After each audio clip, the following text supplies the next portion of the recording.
Maaf, saya tidak kepikiran. Saat dia mendengar permintaan maaf Niko yang serius, Tiara tidak bisa menahan tawa. Dia mengikuti Niko dengan sangat dekat, memikirkan bahaya rokok. Dia sengaja tampak serius dan mendesak. Apapun yang terjadi, kamu tidak boleh merokok lagi. Niko tentu saja setuju. Suaranya yang dalam dan magnetis terdengar sangat memanjakan. Baiklah, saya nurut padamu. Di lantai bawah, Bastian memperhatikan keduanya keluar dari ruang kerja sambil berpegangan tangan, dan dia mundur sambil tersenyum puas.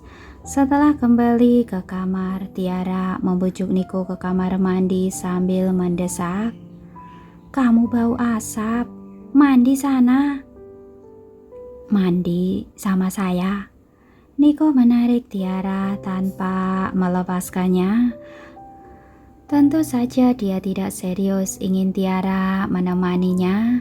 Dia hanya ingin menggoda Tiara, tapi Tiara tidak menyadarinya. Dia memikirkannya selama beberapa saat sebelum ragu-ragu. Saya akan menemanimu kalau kamu berjanji tidak akan berulah lagi. Niko tertawa dan dengan sayang mengusap rambut hitam Tiara yang tergerai. Bagaimana saya bisa membiarkanmu bekerja sekeras ini? Tidur sana, istirahat, dan tunggu saya. Setelah mengatakan itu, dia berbalik dan pergi ke kamar mandi. Tiara berdiri di tempat pipinya merona, merasa ucapan Niko ini agak sugestif. Setelah mandi cepat, keduanya berbaring di tempat tidur. Mereka berpelukan dan tidak melakukan apapun karena mereka tidak bisa bercinta. Di bawah lampu temaram di samping tempat tidur, Tiara menyandarkan kepalanya di dada Niko yang bidang, dan saat itu suasananya terasa tenang dan hangat saat dia memikirkan masa depan mereka dan sikap para tetua Niko. Mau tidak mau dia merasa khawatir. Kamu akan bilang apa kepada keluargamu mengenai anak ini? Dia menatap Niko dengan cemas. Bagaimanapun juga, para tetua di keluarganya selalu tidak setuju jika mereka bersama. Niko menunduk sedikit dan dia bisa melihat kekhawatiran di mata Tiara. Dia menenangkannya dan berkata, "Jangan khawatir, saya akan menangani masalah ini." Kalau begitu, apa yang harus saya lakukan? Tiara tidak ingin Niko menanggung semua tekanan sendirian dan ingin membantu memikulnya bersama. Begitu Niko melihat ekspresi serius Tiara, Niko tersenyum dan dengan lembut mencium keningnya. Kamu cuma perlu melakukan apapun yang kamu suka dan menyerahkan sisanya sama saya. Dia menatap Tiara dengan penuh kasih sayang. Tiara balas menatapnya dan hatinya terasa tenang. Meski begitu, dia tidak lupa mengingatkan Niko.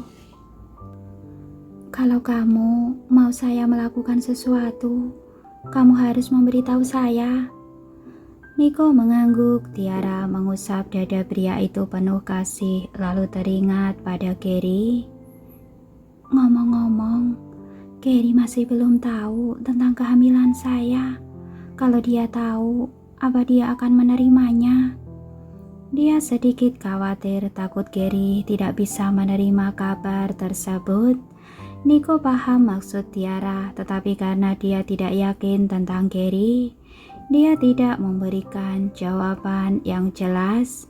Dia memikirkannya dan berkata, "Karena itu milikmu, mungkin Gary tidak akan mempermasalahkannya. Lagi pula, dia sangat menyukaimu. Meski begitu, bagaimana jika dia tidak menyukai bayi ini?" Tiara merasa sangat tidak nyaman. Tidak usah berpikiran begitu. Niko mengangkat dagunya dan mengusap dahi Tiara menghiburnya. Dia berkata, bahkan jika dia menolak bayi ini, saya yakin dengan cintamu padanya, masalah itu perlahan akan terselesaikan. Tiara setuju lalu mendekat pinggang Niko dan berjanji, bahkan setelah kita punya anak, saya akan tetap memperlakukan Gary seperti anak saya sendiri. Niko menatapnya dalam pelukannya dan tidak bisa menahan tawa. Dasar bodoh, Gary itu juga anakmu sendiri. Sayangnya Tiara tidak bisa mendengar apa yang diucapkannya di dalam hati Niko. Dia memeluk Niko dan merasa sangat nyaman. Segera dia bersandar pada Niko tanpa sadar dan tertidur perlahan. Pria itu mendengar nafas stabil yang terpancar dari lengannya, dan ketika dia menurunkan kepalanya sedikit, dia bisa melihat wajah manis wanita itu yang tertidur. Seketika ekspresinya berubah lembut. Segera dia bersandar pada Niko tanpa sadar dan tertidur perlahan. Keesokan paginya Tiara bangun dan mendapati Niko sudah tidak ada lagi. Dia tidak merasa jengkel dan bangun untuk mandi. Saat dia selesai, Niko membuka pintunya perlahan dan masuk. Kamu sudah bangun, bagaimana kabarmu? Saya baik-baik saja, tidak usah khawatir.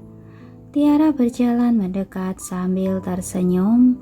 Melihat wajahnya yang memang jauh lebih baik dari kemarin, Niko merasa lega. Saya membuat makanan di dapur. Ayo, kita turun makan. Tiara mengangguk dan mengikutinya ke ruang makan. Setelah dia menyelesaikan masalah di hatinya, nafsu makannya meningkat pesat. Biasanya dia bahkan tidak bisa menghabiskan semangkuk makanan, tapi dia mau makan semuanya hari ini. Niko ingin Tiara beristirahat di rumah setelah makan, tapi dia menolak. Saya tidak apa-apa, grup musik ini akan tampil bulan depan, jadi perlu banyak latihan. Mendengar desakannya, Niko tidak punya pilihan selain berkata, kalau begitu, kamu harus lebih banyak istirahat dan jangan sampai terlalu lelah. Baik, Tiara mengangguk. Pada akhirnya, Niko sendiri yang mengantarkan Tiara ke orkestra. Lalu dia berkata, saya akan datang menjemputmu di siang hari dan kita akan pergi makan. Tiara tidak menolak dan setelah mengucapkan selamat tinggal pada Niko, dia bergabung dengan orkestra. Saat seseorang sedang sibuk, waktu selalu berlalu dengan cepat. Dalam sekejap mata hari sudah siang. Tiara, waktunya makan siang. Mona dengan gembira menemui Tiara berencana pergi ke kafetaria bersamanya. Tiara menatap tangannya dengan tatapan meminta maaf. Saya tidak bisa makan siang bersamamu hari ini karena tunangan saya ada di sini. Oh, jadi tunanganmu ada di sini. Pantas saja kulitmu hari ini jauh lebih baik dari sebelumnya. Mona memandang Tiara sambil menyipitkan matanya lalu tersenyum menggoda. Kalau begitu, saya tidak akan mengganggu kencanmu. Setelah berbicara, dia pergi. Tiara tertawa, tetapi hatinya terasa sangat hangat. Dia merasa senang memiliki teman seperti itu. Saat dia keluar dari orkestra, dia melihat Niko sudah berdiri di jalan. Karena itu, dia mau tak mau mempercepat langkahnya. Niko, jangan lari, hati-hati, jangan sampai jatuh. Niko melangkah maju dengan ekspresi gugup dan memegangi Tiara. Tiara tertawa. Saya sudah besar, Mana mungkin saya bisa jatuh. Meski dia berkata begitu, hatinya terasa hangat. Niko memandangnya dengan penuh kasih sayang dan bertanya, "Kamu mau makan apa?" "Apa saja boleh." Tiara merasa selagi Niko ada di sini, dia bisa makan apa saja. Namun Niko tidak mengetahui hal itu, jadi dia mengajaknya mencari restoran yang Tiara sukai. Setelah makan, Tiara kembali ke orkestra untuk berlatih. Malam itu, Niko sendiri yang datang menjemputnya. Begitu mereka kembali, Tiara mendapati banyak suplemen baru di rumah.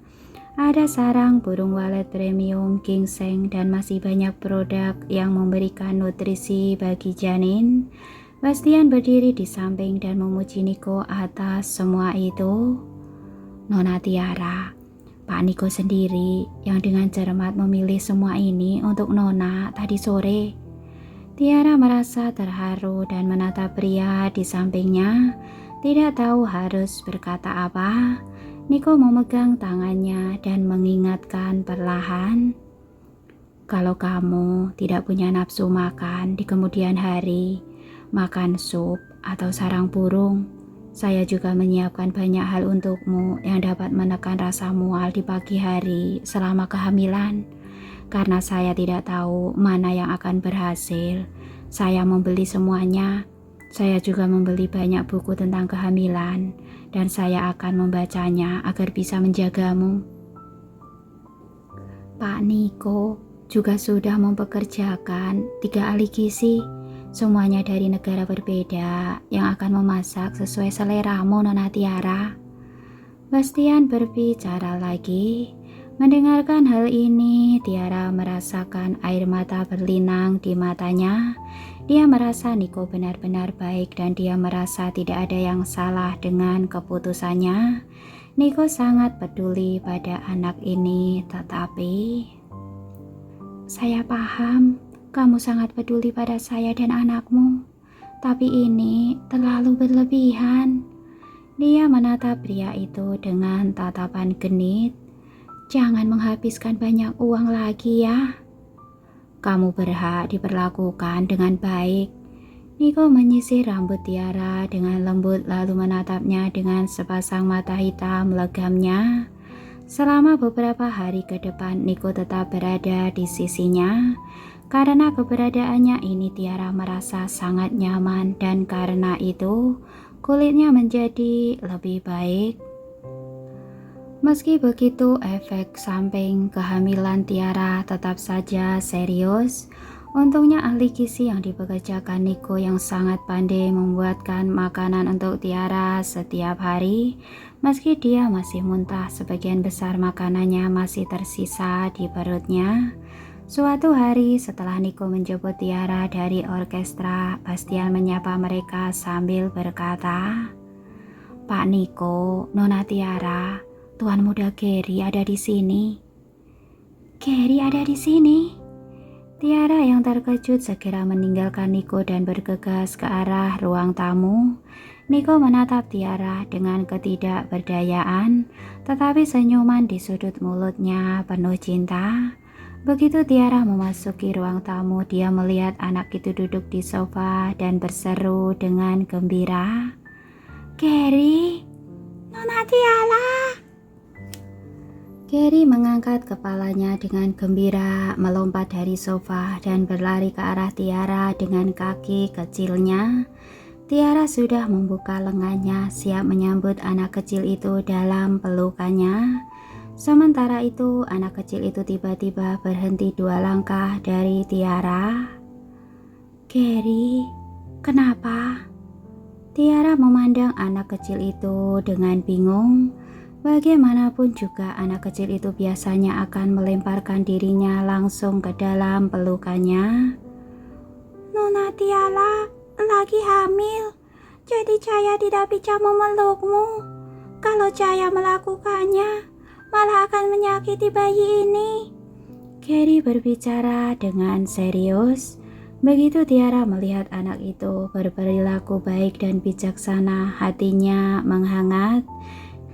Dia mengambil inisiatif untuk melangkah maju. Setelah dia memeluk Gary dengan penuh kasih, dia duduk di sofa bersamanya dan bertanya, "Kapan kamu datang?" "Saya sampai tadi pagi untuk melihat bayi dalam perut Nona Tiara." Gary sengaja melirik perut Tiara saat dia berbicara dan nadanya sangat bahagia. "Sebentar lagi, saya akan punya adik. Tapi saya harap dia gadis secantik Nona." Tiara melihat senyum polos di wajah anak kecil itu dan terkejut sesaat. Dia tidak menyangka Gary akan mengatakan hal seperti itu. Inikah yang diajarkan Niko padanya? Memikirkan hal itu, dia mengangkat matanya untuk melihat ke arah Niko. Tetapi ketika dia menyadari pria itu juga sama terkejutnya, dia tahu bahwa dia berpikir berlebihan. Ini mungkin ide Gary sendiri. Meski begitu, dia masih sangat berhati-hati terhadap Gary. Dia berpura-pura menggoda dan berkata sambil tersenyum, "Oh, sepertinya Gary ingin adik perempuan. Apa kamu tidak takut kalau kami tidak akan mencintaimu lagi setelah kelahiran adikmu?"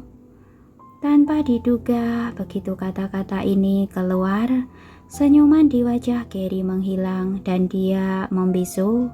Padahal anak kecil itu sangat pintar dan memiliki IQ yang tinggi, namun dia juga sangat sensitif dan rapuh secara emosional.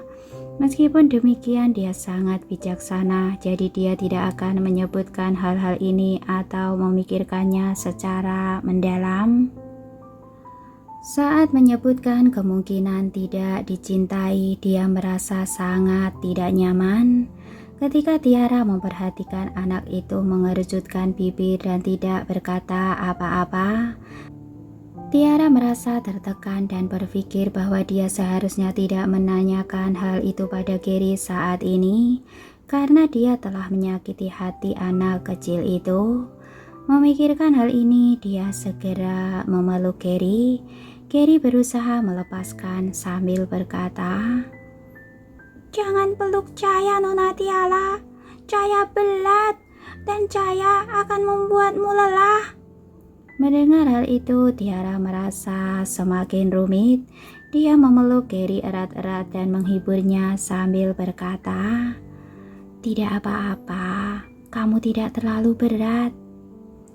"Apa ini benar-benar baik-baik saja? Apakah tidak akan menyakiti bayinya?" Gary mengangkat kepalanya dan menatap Tiara dengan hati-hati. Tiara mengangguk setuju. "Tidak akan." Setelah mengatakan itu, dia menatap langsung ke arah Gary dengan ekspresi serius.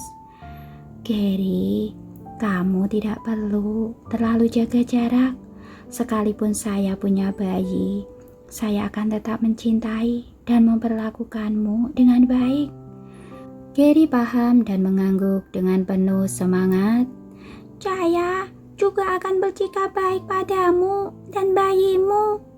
Beberapa hari kemudian, Pandu juga mengetahui tentang kehamilan kakaknya dan bergegas datang. "Bukannya saya sudah bilang kalau saya baik-baik saja? Kenapa kamu sengaja datang ke sini?" Meski Tiara mengatakan itu, dia tetap sangat senang melihat adiknya. Niko menatap kedua bersaudara itu dan tahu bahwa keduanya memiliki hal pribadi untuk dibicarakan. Jadi dia mengajak Gary ke taman untuk bermain.